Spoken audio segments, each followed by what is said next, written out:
والصلاة والسلام على إمام الأنبياء والمرسلين وعلى آله الطيبين وأصحابه الطاهرين. أما بعد، فأعوذ بالله من الشيطان الرجيم.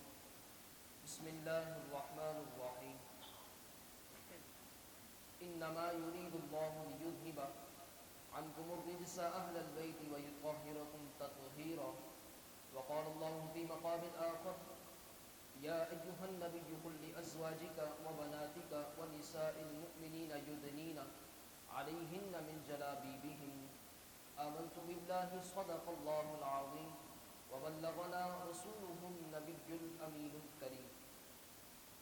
قال الله تبارك وتعالى في القرآن المجيد والقرآن الرشيد: إن الله وملائكته يصلون على النبي يا أيها الذين آمنوا صلوا عليه وسلموا تسلیما.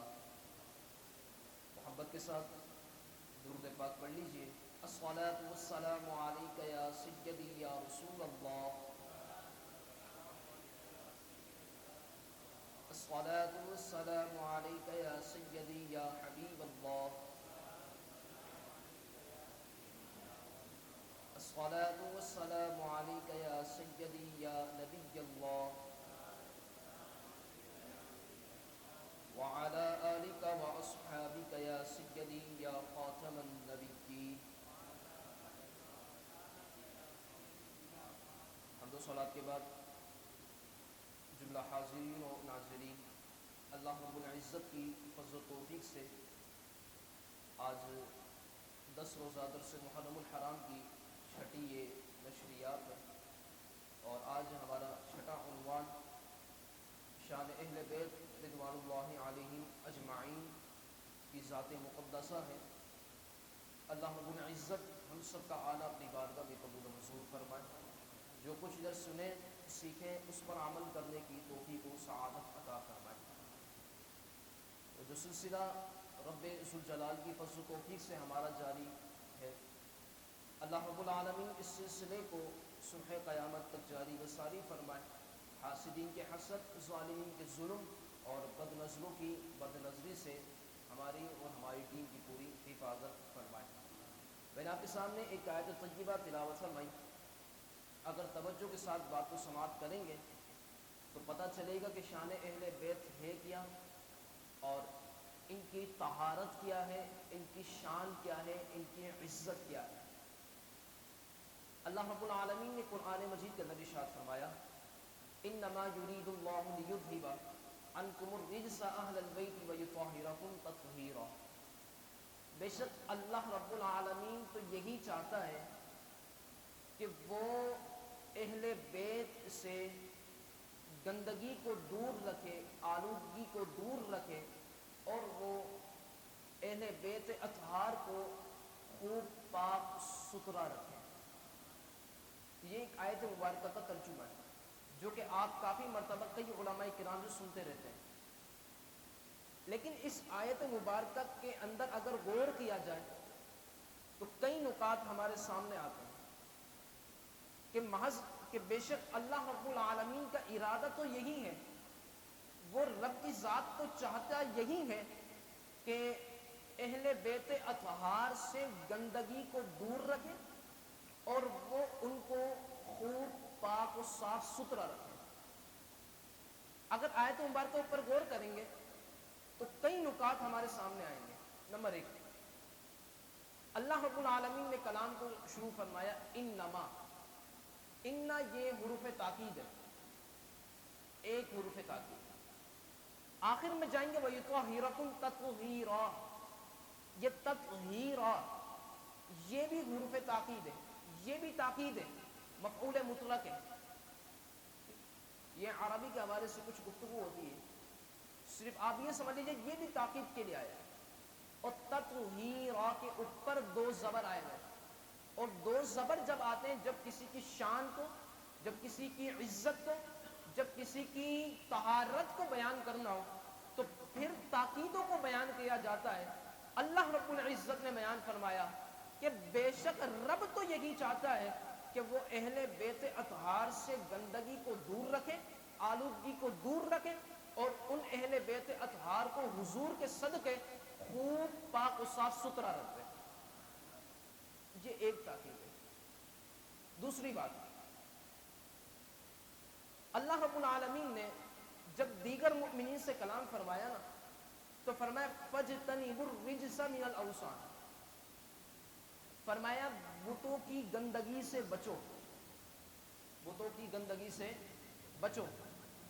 یہ ارشاد نہ فرمایا کہ اے ایمان والو تمہیں بھی ہم نے بتوں کی گندگی سے دور رکھ دیا ہے یا دور کر دیا ہے، نہ نہ نہ، بلکہ کیا ارشاد فرمایا کہ بتوں کی گندگی سے بچو. یہ ایمان والوں کے لیے، توجہ سبھی حضرات کی بات سمجھ میں آ رہی ہے؟ کہ ایمان والے کے لیے ارشاد فرمایا. لیکن قربان جائے حضور کی آل پر کہ جب آقا علیہ الصلوۃ والسلام کی آل مطہرہ کی بات آئی نا تو یہ ارشاد نہ فرمایا اے اہل بیت کہ تم بھی گندگی سے دور رہو، بچو، نہ نہ نہ، فرمایا کہ ہم نے تم سے گندگی کو دور رکھ دیا ہے، گندگی سے دور رکھ دیا ہے. یہ ایک ہے. یہ اللہ رب العالمین نے اہل بیت اطہار کی شان، عزت، ان کی طہارت کو بیان فرمایا. اگر ایک اور غور فرمائے، فرمائے ہم نے رکھ دیا ہے. ایک ہوتا ہے رکھ دینا، ایک ہوتا ہے کر دینا. اور امام اہل سنت ترجمہ رکھ دینے کا کیا ہے کہ ہم نے دور رکھ دیا ہے. یعنی ایک چیز انسان کے اندر موجود ہوتی ہے، رب پھر اس کو دور کر دے. فرمایا نانا ان کے قریب تو وہ بھٹکتی بھی نہیں یہ چیزیں، کیونکہ رب نے ان کو حضور کے صدقے شان عطا فرمائی کہ گندگی اور آلودگی تو ان کے قریب بھی نہیں آتی. ایک شخص میرے پاس آیا اور کہنے لگا کہ حضرت یہ لوگ جو ہیں اہل بیت پاک کا ذکر نہیں کرتے. میں نے کہا ان کا قصور نہیں ہے. بولے کیوں قصور نہیں ہے؟ اہل بیت پاک کا ذکر کرنا چاہیے. میں نے کہا رب نے ارشاد فرمایا کہ ہم ان کے قریب گندگی اور آلودگی کو نہیں جانے دیتے. توجہ چاہوں گا ساری حضرات کی، میں اگر توجہ فرمائے، گندگی اور آلودگی کو ہم جانے نہیں دیتے. میں نے جب رب نے منع فرما دیا ہے تو مجھے بتائیے گندا شخص اور آلودگی والا شخص، ناپاک شخص اپنی زبان سے ان کے نام کیسے لے سکتا ہے؟ بات سمجھ میں آ رہی ہے؟ تو اب ذکر نہیں کرتے تو بات یہی ہے کہ رب نے ان سے گندگی کو دور رکھ دیا ہے. بولو نا سبحان اللہ. تو یہ ایک اہل بیت پاک رضی اللہ تعالی عنہم اجمعین، ان کی یہ برکتیں ہیں کہ اللہ نے ان کو شان بھی عطا فرمائی، عزت بھی عطا فرمائی، اور ان کی طہارت کو بھی قرآن کریم میں بیان فرما دیا. اب یہ سمجھ لیجئے کہ اس کا مصداق کون ہے. آیت مبارکہ اتری کا بیان، یہ پتہ ہونا ضروری ہے. کئی مفسرین کو آپ پڑھ کے دیکھ لیں، علامہ جریر کو پڑھ کے دیکھ لیں، یا علامہ طبری کو پڑھ کے دیکھ لیں آپ، یا علامہ ابن کثیر کو پڑھ کے دیکھ لیں، یا علامہ جلال الدین السیوطی تفسیر در منصور کے آپ مصنف ہیں ان کو پڑھ کے دیکھ لیں، علامہ راضی کو پڑھ کے دیکھ لیں. جتنے بھی مصنف ہیں نا، اکثر کی یہ رائے ہے اس بات پر، اور سیاق و سباق سے بھی پتہ چلتا ہے کہ یہ آیت مبارکہ جو اتری ہے وہ ازواج مطہرات کے حق میں نازل ہوئی. آقا علیہ الصلوۃ والسلام کی ازواج مطہرات کے حق میں نازل ہوئی ہے. بلکہ یہاں تک کہ بعض نے ارشاد فرمایا کہ یہ حضرت سیدہ اماں عائشہ صدیقہ رضی اللہ تعالی عنہا کے یہاں پر نازل ہوئی ہے. یہ شان ہے قرآن کریم. یہ ان لوگوں کی شان ہے کہ جن کے یہاں پر قرآن کریم کی وحی اتر رہی ہے. اور سیدہ اماں عائشہ صدیقہ رضی اللہ تعالی عنہا اب وہ ہے کہ اللہ نے ان کو شان یہ عطا فرمائی تھی کہ ان کے ہوتے ہوئے وحی آ جاتی تھی دیگر ازواج مطہرات کے مقابلے میں. بات سمجھ میں آ رہی سبھی حضرات؟ کوئی سو تو نہیں رہا نا؟ تو یہ اللہ رب العالمین نے اہل بیت پاک کو یہ شان عطا فرمائی ہے. اب بات یہ ہے کہ اس آیت مبارکہ کا مصداق کون ہے؟ تو پتہ چلتا ہے سیاق و سباق سے بھی کہ اس سے پہلے جو بات چل رہی تھی وہ ازواج مطہرات کی تھی. تو جب بات سیاق و سباق کی تھی تو پتہ چلتا ہے کہ یہ جو آیت مبارکہ جو نازل ہوئی ہے وہ ازواج مطہرات کے حق میں نازل ہوئی ہے. اتنی بات سمجھ میں آ گئی سبھی حضرات کو؟ بولو نا سبحان اللہ. منہ میٹھا کیا کرو اپنا، بولو سبحان اللہ، تاکہ پتہ چل جائے کہ میں بھی جو کلام کر رہا ہوں وہ زندہ سے ہی کر رہا ہوں، کوئی یہاں پر کوئی دوسری حالت میں تو نہیں بیٹھا ہوا، تو پتہ چل سکے کہ یہاں پر جو ہے وہ ایسے شخص بیٹھے ہوئے کہ ہم اس طرح ان کا ذکر کیا کریں اور اس طرح سنا کریں کہ کوئی ہمارے پاس سے گزر جائے نا تو اس کو پتہ چل جائے کہ یہ دنیا کا دیوانہ نہیں بلکہ مصطفیٰ کریم علیہ الصلوۃ والسلام کا دیوانہ ہے۔ تو بالخیر جتنے ہی معاملات ہیں، یہاں پر ایک اعتراض ہوتا ہے، بعض لوگ اپنی گز گز کی زبانیں نکال کر بکواسیں کرتے ہیں کہ اہل بیت پاک کے اندر حضور کی ازواج مطہرات شامل نہیں ہیں۔ یہ جو انما یرید اللہ لیذھب عنکم الرجس اہل البیت، یہ جو آیت مبارکہ اتری ہے یہ ان کے بارے میں نہیں ہے، یہ صرف حضور کے گھر والے ہی اس کے اندر خاص ہیں، یہ صرف حضور کی اولاد ہی اس کے اندر خاص ہے، اور کوئی اہل بیت اس کے اندر حضور کی ازواج مطہرات اس کے اندر خاص نہیں ہے۔ بات سمجھ میں آ رہی ہے؟ اعتراض سمجھ میں آ رہا ہے؟ آ رہا ہے یا نہیں آ رہا؟ آ رہا ہے نا؟ تو یہ ازواج مطہرات اس کے اندر شامل نہیں ہے، تو کون شامل ہے؟ کہتے صرف حضور کی اولاد ہی اس کے اندر شامل ہے، صرف حضور کی اولاد ہی شامل ہے۔ ہم نے کہا یہ تو مسئلہ قرآن کریم سے حل ہو جاتا ہے کہ اہل بیت کے اندر شامل کون کون ہے، آپ توجہ رکھیں گے تو بات سمجھ میں آ جائے گی۔ اللہ رب العالمین نے پارہ نمبر 12 سورہ ہود کی آیت نمبر 73 کے اندر ارشاد فرمایا، جب حضرت سیدنا ابراہیم علیہ الصلوۃ والسلام کے پاس فرشتے آئے اور فرشتوں نے کہا، جب آپ کے پاس اولاد کی خوشخبری دینا آئے تو جو آپ کی زوجہ کھڑی ہوئی تھی انہوں نے کہا قالت یا ویلتا اعلد وانا عجوز وہذا بعلی شیخا، آپ اس چیز کی کاش آپ اس چیز کی خوشخبری دیتے ہیں کہ میرے جو شوہر ہیں تو بوڑھے ہو چکے ہیں اور آپ ہمیں اولاد کی خوشخبری دیتے ہیں۔ وہذا بعلی شیخا، میرے جو شوہر سامنے کھڑے ہوئے تو بوڑھے ہو چکے ہیں، اب اولاد کہاں سے ہوگی؟ ان ھذا لشیء عجیب، یہ تو بڑی عجیب شے ہے، یہ کلام فرمائے۔ اب فرشتوں نے کلام کیا، توجہ ہے سبھی حضرات، فرشتوں نے کلام کیا، یہ علمی گفتگو ہے، یہ باتیں سنا کریں، یہ نہیں کہ یہاں سے سن لیا تو یہاں سے پکڑ لیا تو یہاں سے، اس کے اوپر کافی محنت کرنی پڑتی ہے، اور یہ ساری چیزیں جو ہیں یہ گھنٹوں کی گفتگو ہے، صرف مختصر کر کے آپ کے سامنے ذکر کی جا رہی ہے تاکہ ایک ہمارا مائنڈ فریش ہو جائے کہ اہل بیت پاک کے اندر شامل ہے کون، اور ان کی شان، عزت اور طہارت کو رب نے کس طرح بیان فرمایا ہے۔ تو بالخیر فرشتوں نے کہا قالوا اتعجبین من امر اللہ رحمت اللہ وبرکاتہ علیکم اہل البیت، کہ آپ تعجب کرتے ہیں اللہ کے معاملے پر، اللہ کی رحمت اور اللہ کی برکتیں آپ پر اے گھر والوں۔ فرشتوں نے کلام کیا رحمت اللہ وبرکاتہ علیکم اہل البیت، فرمایا اہل البیت کا لفظ استعمال کیا، کس کے لیے؟ حضور سیدنا ابراہیم علیہ نبینا علیہ الصلوۃ والسلام کی زوجہ کے لیے۔ اگر نبی کی زوجہ اہل البیت نہ ہوتی تو فرشتوں کو کلام کرنا چاہیے تھا اہل ابراہیم، کہ ابراہیم کے گھر والے، لیکن فرشتے نے کلام کر کے یہ ثابت کر دیا کہ جو نبی کے گھر والے ہوتے ہیں یہ بھی اہل بیت کے اندر شامل ہوتے ہیں۔ بات سمجھ میں آ رہی؟ تو جب ایک نبی کی یہ خصوصیت ہے کہ ان کی زوجہ کو اہل بیت کے اندر شامل کیا جا رہا ہے، تو بھی جو تمام نبیوں کے سردار ہیں تو کیا ان کی زوجہ، ان کی ازواج مطہرہ اہل بیت کے اندر شامل نہ ہوں گی؟ ضرور شامل ہوں گی۔ تو فرشتوں کا کلام کرنے کا مقصد، اور فرشتوں نے کلام کر کے یہ بتا دیا کہ اگر عقیدہ سچا ہے تو وہ اہل سنت والجماعت کا سچا ہے۔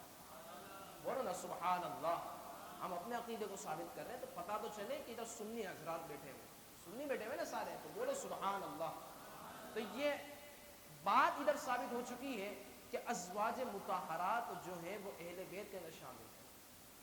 ایک اور پکی بیچی جاتی ہے ہمارے یہاں پر انہی دنوں کے اندر کہ در والے اور ہیں گھر والے کوئی اور ہیں، یہی بیچی جاتی پکی، آپ نے نہیں سنی ہوگی، میں بتا دیتا ہوں۔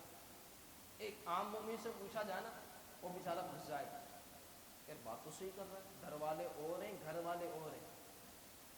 کہتے گھر والے جو ہیں نا وہ صرف حضور کی اولاد ہیں، یعنی فرق کر دیا کہ حضور کی اولاد گھر والے ہو جائیں گے اور در والے جو ہو جائیں گے وہ صحابہ کرام ہو جائیں گے. یہ فرق کر دیا. ہمارے اکابر علماء نے اس کا جواب دیا. اگر آپ توجہ فرمائے تو جواب دیتا ہوں. توجہ سبھی کی. فرماتے ہیں کہ ایک مثال کے ذریعے میں آپ کو سمجھاتا ہوں تاکہ بات سمجھ میں آ جائے گی اور بات کھل جائے گی, واضح ہو جائے گی. اسی شخص سے ہم نے سوال کیا کہ آپ یہ بتائیے کہ جب آپ کے گھر والے جو ہوں گے وہ گھر کے اندر موجود ہوں گے اور اچانک سے آپ کی سسر آ جائیں تو آپ کی زوجہ کو اگر وہ چھوڑنے آتے سسرال سے, آپ کے سسر, تو آپ اپنی بیوی کو اندر لے لیجئے گا اور سسر کو بولا باہر بیٹھیا تھلے میں. چونکہ یہ جو بیوی ہے یہ گھر والی ہے اور جو سسر ہے وہ در والا ہے, اس کو باہر بٹھا, اس کو باہر بٹھایا جائے. نہیں, یہ تو پھر رات کو بوریا بستر میرا باہر آ جائے گا, کیونکہ وہاں پر تو ایک ڈنڈا موجود ہے, زوجہ کا موجود ہے نا ڈنڈا. اب جس کی شادی ہوئی ہے اس کو تو معلوم ہے, میں تذکرہ کرنا نہیں چاہتا. تو بالخیر جتنے ہی معاملات ہیں تو اب ڈنڈا وہاں پر موجود ہے. کہتے نہیں بھائی رات کو باہر سونا پڑ جائے گا, بستر آ جائے گا, بلکہ چوتے الگ پڑیں گے کہ میرے باپ کو باہر نکال دیا, شرم نہیں آتی تمہیں؟ تو کہتے ہیں کہ وہ نہیں وہ تو سسر ہے, تو جب سسر ہے وہ تو میرا باپ ہے اور وہ میری بیوی کا باپ ہے, اس کو کیسے باہر نکال سکتا ہوں؟ وہ تو ہمارا ایک گھر والا ہے. میں نے آپ کے سسر جو کہ در والے ہیں ان کو آپ گھر والا شمار کر سکتے ہیں, تو مجھے آپ بتائیے کہ صدیق و فاروق حضور کے کیا لگتے ہیں؟ کیا لگتے ہیں صدیق و فاروق حضور کے؟ سسر ہیں حضور کے. حضور سیدنا ابوبکر صدیق رضی اللہ تعالیٰ عنہ حضور کے سسر ہیں. اب کیا یہ بات پھیلائی جائے کہ یہ بھی در والے ہیں؟ جب تو اپنے گھر والے کو وہ در والا شمار نہیں کر رہا جو کہ ہے در والا, اس کو ہی باہر بٹھا. کیونکہ جب آپ نے فرق کیا تو اس کے اندر ہی فرق کرو. نہ ہماری بات آئے تو اس میں پھر بات گھما لی جائے. آپ دیکھیں ایک شخص تھا جو صحابہ کرام پر تبرہ کر رہا تھا, اس پر یہ عذاب نازل, آج کی بات ہے, اس پر یہ بات نازل ہوئی, چھت اس کو پر گر گئی. یہ رب کا عذاب تھا, اس کو بیان کر رہا تھا مجلس کے اندر, ساری چیزیں اس کی ختم کر دی گئی. تو یہ ہے صحابہ کرام پر تبرہ کرنے کی وجہ. یہ ہوتا ہے عذاب نازل ہوگا. بعضوں کو دنیا کے اندر دکھا دیا جاتا ہے, بعضوں کو کل قیامت میں دکھایا جائے گا. تو بالخیر جتنے ہی معاملات ہیں تو یہ اہل بیت پاک کی شان و عظمت ہے کہ اللہ رب العالمین نے ان کی پاکیزگی کو, اللہ رب العالمین نے ان کی شان کو, ان کی عزت کو, ان کی طہارت کو قرآن کریم برہان رشید کے اندر بیان فرما دیا. اتنی بات سمجھ میں آ گئی؟ آگے چلیے. اب یہ سن لیجئے کہ اہل بیت پاک کے اندر شامل ہے کون کون. ہمارے بعض حضرات کا مسئلہ یہ کہ پتہ نہیں ہے کون کون شامل ہے, کہ اہل بیت کے اندر شامل ہے کون کون. دیکھیں اس کے اندر علماء نے کئی اقوال کیے, اگر توجہ فرمایا علماء نے کئی اقوال کیے. سب سے پہلا قول بیان کیا کہ ہر متقی شخص حضور کی آل کے اندر ہے. یہ علماء نے قول کیا. میں تحقیقی جواب نہیں دے رہا, میں قول بیان کر رہا ہوں. تحقیقی جواب انشاءاللہ آپ کو دوں گا.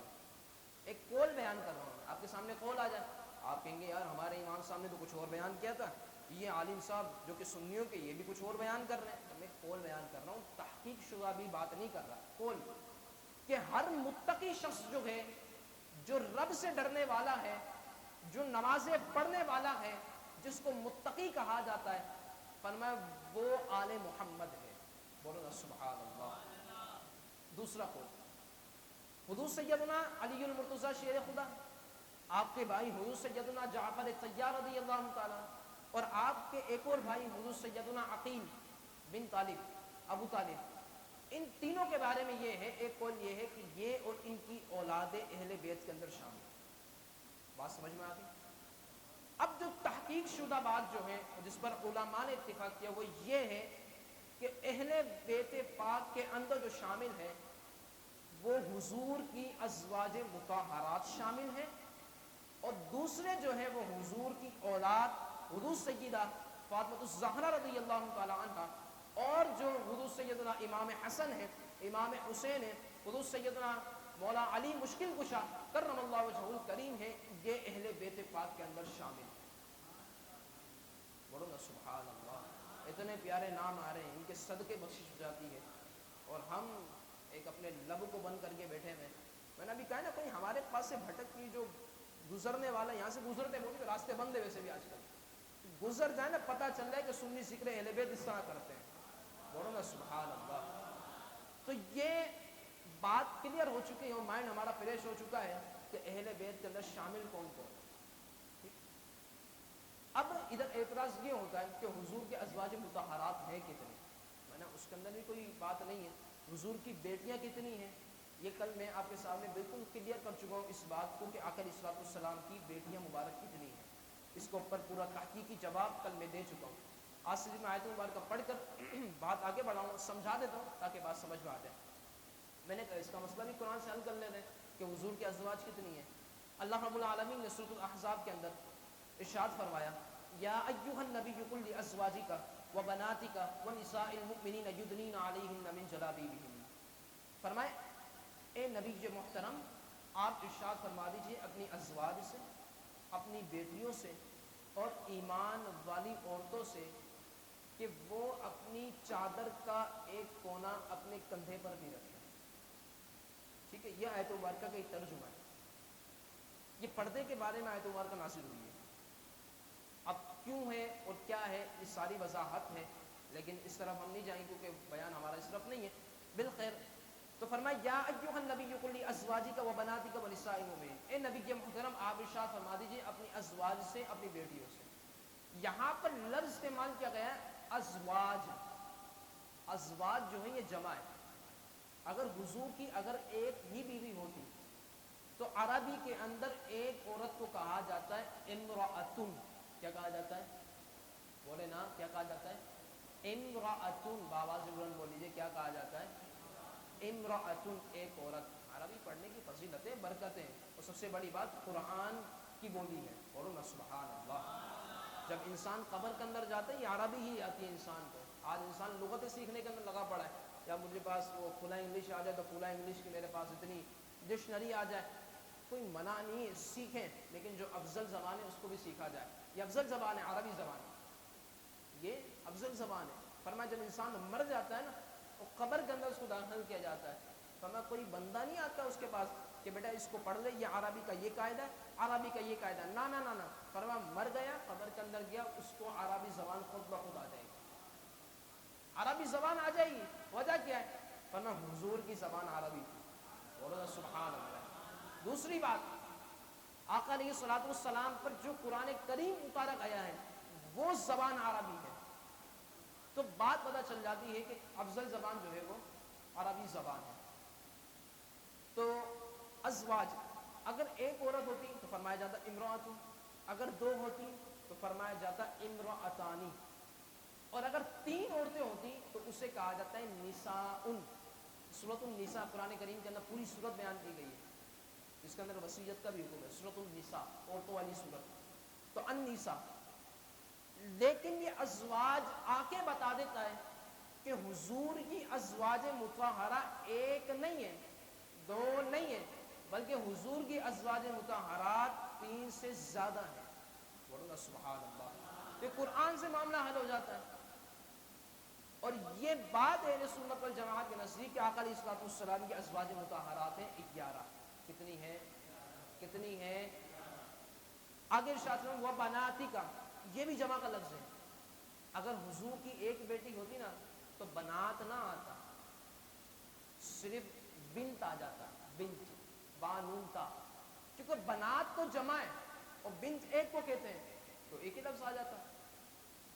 اگر اس طرح لیا جائے, کوئی شخص یہ کہے جو اعتراض کرنے والے کہ پہلا جو لفظ ہے لفظ ازواج, اس کو جمع لے لیا جائے, ونساء المؤمنین, اور ایمان والی جو عورتیں, اس کو جمع لے لیا جائے, اور جو بیچ والا لفظ ہے اس کو واحد لے لیا جائے. تو ہم نے کہا یہ تو عربی سے بالکل آپ کی عقل مر گئی ہے اور آپ کی عقل ہی گھوٹ گئی ہے کہ آپ اپنی مرضی کے مطابق قرآن کا ترجمہ کر رہے ہیں کہ پہلے والے کو جمع لے لیا, تیسرے والے کو جمع لے لیا اور دوسرے والے کو واحد میں لے لیا. طریقہ درست ہو رہی ہے, بلکہ رب نے پورے اسلوب کو بیان فرما دیا ہے کہ ازواج بھی جمع ہے, بنات بھی جمع ہے, اور نساء المؤمنین بھی جمع ہے. تو پتہ چلتا ہے کہ لفظ ازواج سے حضور کی ازواج مطہرہ کی تعداد 11 تھی, اور بنات سے پتہ چلتا ہے کہ آقا علیہ الصلوۃ والسلام کی پیاری پیاری شہزادیاں ان کی تعداد 4 تھی. کتنی تھی؟ 4 تھی. سب سے پہلی حدود سیدہ زینب رضی اللہ تعالی عنہ، بولے سبحان اللہ. حدود سیدہ ام کلثوم رضی اللہ تعالی عنہ، حدود سیدہ رقیہ رضی اللہ تعالی عنہ، اور چوتھی شہزادی حدود سیدہ طیبہ عابدہ زاہدہ حدود سیدہ فاطمہ الزہرا رضی اللہ تعالی عنہ. بات کلیئر ہو جاتی ہے. تو اہل بیت پاک کے اندر ازواج مطہرات بھی شامل ہیں اور حضور کی اولاد بھی شامل ہے. یہ مائنڈ بھی کلیئر ہو گئے. اب آ جائیے آقا علیہ الصلوۃ والسلام کی ازواج مطہرات 11 ہیں.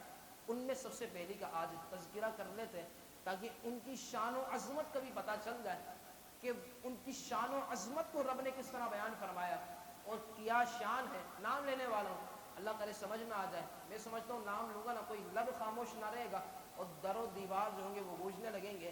نام ہی ایسا ہے ام المؤمنین حضرت سیدہ خدیجہ الکبریٰ رضی اللہ تعالیٰ عنہ.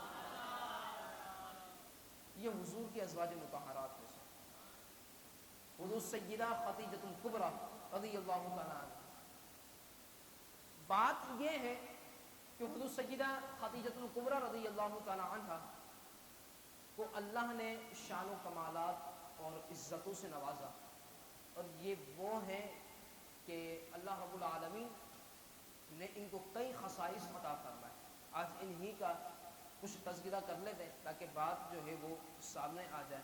ایک مرتبہ ایسا ہوا کہ آقا علیہ الصلوۃ والسلام کی عادت مبارکہ تھی کہ جب حضرت سیدہ خدیجہ الکبریٰ رضی اللہ تعالی عنہ کا جب وصال ظاہری ہوا تو آقا علیہ الصلوۃ والسلام کی عادت مبارکہ تھی کہ آپ دیگر ازواج مطہرات کے سامنے ان کا ذکر ضرور کیا کرتے تھے، اتنی محبت فرمایا کرتے تھے. ایک مرتبہ سیدہ عائشہ صدیقہ سچے باپ کی سچی بیٹی روایت کرتی ہے، کہتی میں نے آقا علیہ الصلوۃ والسلام سے عرض کیا یا رسول اللہ صلی اللہ علیہ وسلم آپ سیدہ خدیجہ کا اتنا ذکر کیوں کرتے ہیں حالانکہ اللہ نے ان سے بہتر بھی آپ کو ازواج عطا فرمائی ہیں. بات سمجھ میں آ رہی؟ آپ کو ان سے بہتر بھی ازواج ملی ہیں، آپ ان کا تذکرہ کرتے کیوں ہیں اتنا؟ وجہ فضیلت کو ظاہر کرنا تھا. حضور سیدہ خدیجہ الکبریٰ رضی اللہ تعالی عنہ کے بارے جو سوال کیا نا تو آقا علیہ الصلوۃ والسلام نے بڑا ہی خوبصورت انداز میں آپ نے جواب دیا. فرمائے اے عائشہ جب سب نے میرے کو جھٹلایا، سمجھ میں آ رہی؟ جب سب نے مجھ کو جھٹلایا تو ایک خدیجہ تھی جو مجھ پر ایمان بھی لے کر آئی تھی اور اس نے مجھے اپنایا بھی تھا. یہ خدیجہ تھی کہ جس نے مجھے اپنایا بھی تھا اور مجھ پر ایمان بھی لے کر آئی تھی. یہ حضرت سیدہ خدیجہ الکبریٰ رضی اللہ تعالی عنہ. بلکہ آپ کی شان مطہرات یہ ہے اللہ نے وہ شان عطا فرمائی تھی کہ حضور سیدہ خدیجہ الکبریٰ رضی اللہ تعالی عنہ، بات کو میں سمیٹ رہا ہوں اسی پر. ایک مرتبہ سیدنا جبریل علیہ الصلوۃ والسلام حاضر ہوتے ہیں، عرض کرتے یا رسول اللہ صلی اللہ علیہ وسلم آپ کی شان کو عرض کر رہا ہوں کہ شان ہوتی کیا ہے آپ کی، یعنی کی شان کیا ہے. عرض کرتے یا رسول اللہ صلی اللہ علیہ وسلم وہ سامنے خدیجہ آ رہی ہے، وہ برتن لے کر آ رہی ہے. فرمایا حضور وہ خدیجہ آ رہی ہے، ان سے ایک پیغام دے دیجیے گا، ان کو توجہ ہے، ان کو پیغام دے دیجیے گا کہ آج آپ کے رب نے خدیجہ کو سلام بھیجا ہے. آج آپ کے رب نے خدیجہ کو سلام بھیجا ہے. فرمایا اتنا ہی نہیں، بس نہیں کیا اتنا، کہتے ہیں حضور ان کو خوشخبری دیجیے گا کہ اللہ نے ان کے لیے جنت میں ایک ایسا موتی والا گھر بنایا ہے کہ جس کے اندر کوئی شور و غل نہ ہوگا بلکہ سکون ہی سکون ہوگا. یہ حضرت سیدہ خدیجہ الکبریٰ رضی اللہ تعالیٰ عنہ. آخری بات میں ذکر کروں کہ آپ کو اتنی فضیلت اور حضور سے آپ کا نکاح کس طرح ہوا، کیونکہ آپ کی شادی تو ہو چکی تھی، پھر وہ جو بات کے معاملات ہوئے کہ شوہر کا انتقال بھی ہو چکا تھا. اب اس کے بعد آپ کے پاس کئی پیغامات آئے نکاح کے کہ آپ نکاح کر لیجئے، نکاح کر لیجئے. کئی لوگوں نے نکاح کے پیغام بھجوائے، کئی سرداروں نے نکاح نہ کیا. فرمایا نہیں کرنا ہمیں نکاح، کرنا ہی نہیں نکاح. آپ کے پاس بڑی دولت تھی. آپ نے ایک مرتبہ کیونکہ آقا علیہ الصلوۃ والسلام جو تھے وہ تجارت پر بھی جایا کرتے تھے، ملک شام سفر فرمایا کرتے تھے، تو ایک مرتبہ آقا علیہ الصلوۃ والسلام کی بارگاہ پیغام بھی اور یہ جو چیز ہے ہماری یہ آپ بیچ کر آئیں، ہم آپ کو دیگر کے مقابلے میں اس کا دگنا منافع عطا فرمائیں گے. ٹھیک ہے. فرماتے ہیں آپ کے لیے، کیونکہ آپ صادق و امین ہیں، ایمان لے کر نہیں آئی، لیکن حضور کا یہ خصائص میں سے کہ کوئی شخص حضور پر ایمان لے کر آئے یا نہ آیا تھا اس وقت، لیکن حضور صادق و امین کے نام سے مشہور تھے. صادق و امین کے نام سے مشہور تھے. بیان اتنا کیا جاتا ہے کہ اب حضور کی بارگاہ میں کہا کہ حضور آپ کو میں اپنا غلام بھی ایک پیش کر دوں. آپ کا نام تو محمد بن عبداللہ، کہتے ہیں کہ آپ کو ہم اپنا غلام میسرہ ایک پیش کر رہے ہیں، یہ آپ کی خدمت کرے گا. وہ غلام کو تاکید کر دی، ہاں بھائی یہ جو فیصلہ کرے نا، کوئی رائے نہیں کرنی یا کوئی اڑی نہیں کرنی، جو یہ کہے منہ بند کر کے چن لینا، بس یہ جو فیصلہ کر دیں. کہتے ہیں کہ وہ غلام میسرہ چلا گیا، ملک شام کے سفر کیا. آتے وقت آقا علیہ الصلوۃ والسلام سے کہا کہ جو منافع ہوا ہے، عرض کرتا ہے غلام، کہتے جو منافع ہوا ہے نا وہ آپ جلدی چلے جائیے، اور جو ہماری جو آقا ہے ان کو آپ بتا دیجئے کہ اتنا منافع ہوا ہے، میں حضور آپ کے پیچھے پیچھے آتا ہوں. حضور علیہ الصلوۃ والسلام آپ اندر داخل ہی ہو رہے تھے کہ جو حضرت سیدہ خدیجہ تھی اور ان کی سہیلیاں جو تھی وہ بالے خانے پر کھڑی ہوئی تھی، یعنی اپنی چھت پر کھڑی ہوئی تھی یا بلند جگہ پر کھڑی ہوئی تھی. وہاں سے دیکھ رہی کہ آقا علیہ الصلوۃ والسلام جب آپ تشریف لے کر آ رہے ہیں تو یہ منظر دیکھا کہ دھوپ اپنے جلوے دکھا رہی ہے، دھوپ اپنی شعائیں برسا رہی ہے، لیکن حضور کا یہ معجزہ تھا. اللہ کرے جملہ دے رہا ہوں، میری زبان پر آسان ہو جائے، آپ کو سمجھ میں آ جائے. کہتے ہیں حضور کا یہ معجزہ تھا کہ حضور داخل ہو رہے ہیں اور وہ جو سورج اپنی شعائیں برسا رہا تھا، فرمایا کہ وہ حضور پر ایک سورج کی ایک کرن بھی نہیں پڑ رہی تھی. وجہ یہ تھا کہ حضور پر سایہ کرنے والا بادل تھا اور حضور پر نگرانی کرنے والے دو فرشتے موجود تھے. یا رسول اللہ، یا رسول اللہ. تو دو نگرانی کرنے والے موجود تھے. اب اتنا بیان کیا گیا. اب میسرہ آیا، بات مکمل کر رہا ہوں بس میں. وہ جو غلام تھا میسرہ آیا اور اس نے جو حضرت سیدہ خدیجہ تھی انہوں نے کہا کہ میں تو ان کی ایک معجزہ دیکھا. بولا کیا معجزہ دیکھا؟ بولا میں نے ان کا ایک معجزہ یہ دیکھا کہ جب یہ آ رہے تھے تو ان کے اوپر بادل سایہ کیے ہوئے تھے اور دو فرشتے مقرر تھے. میں اس طرح نے کہا خدا کی قسم آپ نے ادھر دیکھا ہے، میں تو پورے راستے میں دیکھ کر آیا ہوں کہ دو فرشتے مقرر تھے اور بادل سایہ کر رہا تھا. اللہ اکبر. کہتے ہیں آپ نے تو ابھی دیکھا ہے، میں تو پورے راستے دیکھتے آ رہا ہوں کہ جب سے ہم نے سفر کیا تھا اور آ رہے تھے تو پورا ہم نے سفر کر کے دیکھا تھا کہ دو فرشتے مقرر ہیں اور بادل ان کے اوپر سایہ کیا ہوا ہے. یا علیہ الصلوۃ والسلام کی شان مطہر آئے. پھر اس کے بعد وہ نکاح کا پیغام بھجوایا تھا.